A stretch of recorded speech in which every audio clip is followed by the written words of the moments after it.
Assalamualaikum warahmatullahi wabarakatuh. Nama saya Aditya Yuda Prasetya Utama dari kelas A418 NPM 127.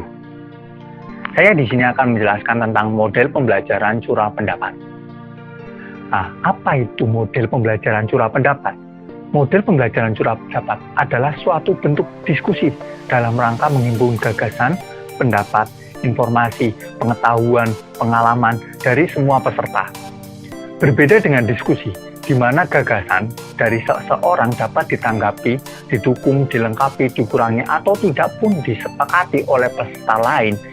Pada penggunaan model pembelajaran curah pendapat, pendapat orang lain tidak untuk ditanggapi. Tujuan model curah pendapat ini adalah untuk membuat kompilasi, kumpulan pendapat, informasi, pengalaman semua peserta yang sama ataupun berbeda. Dan hasilnya kemudian dijadikan peta informasi, peta pengalaman, ataupun peta gagasan untuk menjadi pembelajaran bersama. Dalam model pembelajaran curah pendapat, terdapat 4 prinsip. Prinsip yang pertama yaitu fokus on quantity. Nah, asumsi yang berlaku di sini adalah semakin banyaknya ide yang dihasilkan, semakin besar pula kesempatan untuk menghasilkan solusi yang radikal dan efektif. Prinsip yang kedua yaitu without criticism.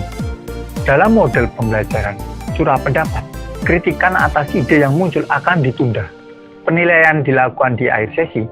Hal ini membuat para siswa merasa bebas memunculkan berbagai macam ide selama pembelajaran berlangsung. Prinsip yang ketiga yaitu welcome unusual ide. Ide yang tak biasa muncul disambut dengan hangat. Bisa jadi ide yang tak biasa ini merupakan solusi masalah yang akan memberikan perspektif yang bagus untuk kedepannya. Prinsip yang keempat atau yang terakhir yaitu combine and improve ide. Ide-ide yang bagus dapat dikombinasikan menjadi satu, menjadi ide yang lebih baik.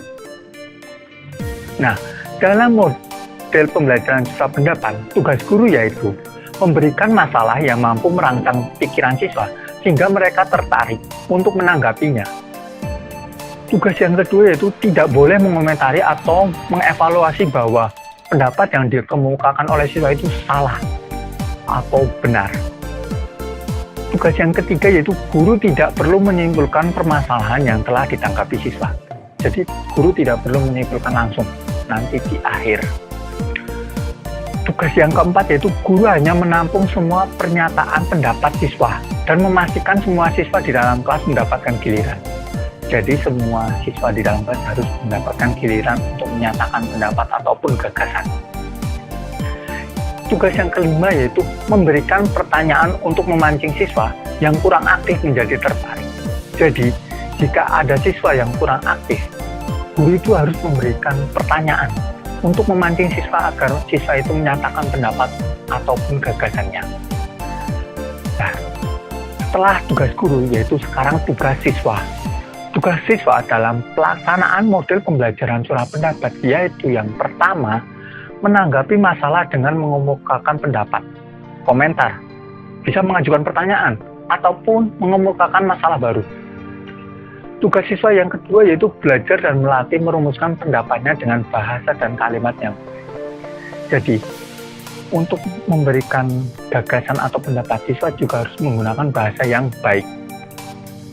Yang ketiga, berpartisipasi aktif dan berani mengemukakan pendapatnya. Jadi siswa harus aktif dan berani. Nah, dalam model pembelajaran curah pendapat, langkah-langkahnya itu ada beberapa langkah. Yang pertama yaitu tahap pemberian informasi atau motivasi. Bisa disebut tahap orientasi. Nah, pada tahap ini, guru menjelaskan masalah yang dihadapi peserta, beserta latar belakangnya, dan mengajak siswa aktif untuk menyumbangkan pemikirannya. Terus tahap yang kedua yaitu tahap identifikasi. Bisa disebut dengan tahap analisa. Pada tahap ini, siswa diundang untuk memberikan sumbangan saran, pemikiran sebanyak-banyaknya. Semua saran yang masuk itu ditampung, terus ditulis, dan tidak untuk dikritik. Pimpinan kelompok dan peserta hanya boleh bertanya untuk meminta penjelasan atau argumen.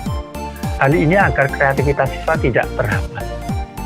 Tahap yang ketiga yaitu tahap klasifikasi atau sintesis. Pada tahap ini, semua saran dan masukan peserta ditulis. Langkah selanjutnya, mengklasifikasikan berdasarkan kriteria yang dibuat dan disepakati oleh kelompok.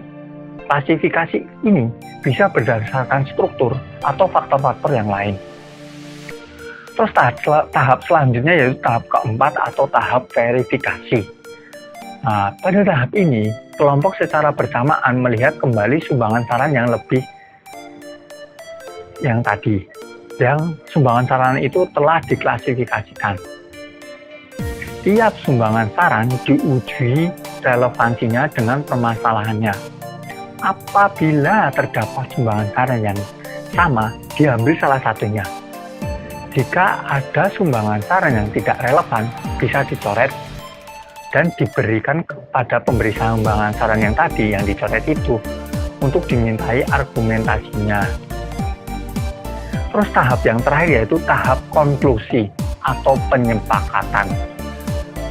Nah, tahap ini akan semua saran-saran tadi akan disepakati atau tidak. Nah, dengan itu guru atau pimpinan kelompok beserta peserta lainnya mencoba menyimpulkan butir-butir alternatif pemecahan masalah yang disetujui. Setelah semua puas, maka diambil kesepakatan terakhir cara pemecahan masalah yang dianggap paling tepat. Nah, dalam model pembelajaran ini sudah saya jelaskan langkah-langkahnya. Namun, setiap model pembelajaran itu pasti ada kelebihan dan kekurangan. Sekarang saya bahas kelebihannya dahulu. Kelebihan yang pertama itu siswa berpikir untuk menyatakan pendapat. Nah, jadi siswa akan berpikir untuk menyatakan pendapatnya.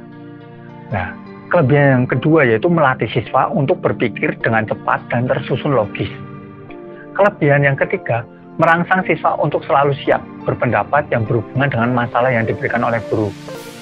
Kelebihan yang keempat, meningkatkan partisipasi siswa dalam menerima pembelajaran. Kelebihan yang kelima, siswa yang kurang aktif akan dibantu oleh temannya dan dibantu oleh gurunya. Yang tadi, guru akan memancing siswa. Kelebihan yang keenam, terjadi persaingan yang sehat. Kelebihan yang ketujuh, anak merasa bebas dan gembira. Jadi kan bebas menyatakan pendapat. Kelebihan yang kedelapan, suasana demokrasi dan disiplin dapat ditumbuhkan. Kelebihan yang kesembilan, meningkatkan motivasi belajar siswa. Nah, karena ada kelebihan, tentunya akan ada kekurangan. Nah, kekurangannya yaitu yang pertama, memerlukan waktu yang relatif lama. Yang kedua, lebih didominasi oleh siswa yang pandai. Yang ketiga, siswa yang kurang pandai selalu ketinggalan. Yang keempat, hanya menampung tanggapan siswa saja. Yang kelima, guru tidak pernah merumuskan suatu kesimpulan. Yang keenam, siswa tidak segera tahu apakah pendapatnya yang dikemukakan betul ataupun salah. Yang ketujuh, tidak menjamin terpecahkannya suatu masalah. Yang kedelapan, masalah bias melebar ke arah yang kurang diharapkan. Mungkin itu saja dari saya. Kurang lebihnya mohon maaf. Wassalamualaikum warahmatullahi wabarakatuh.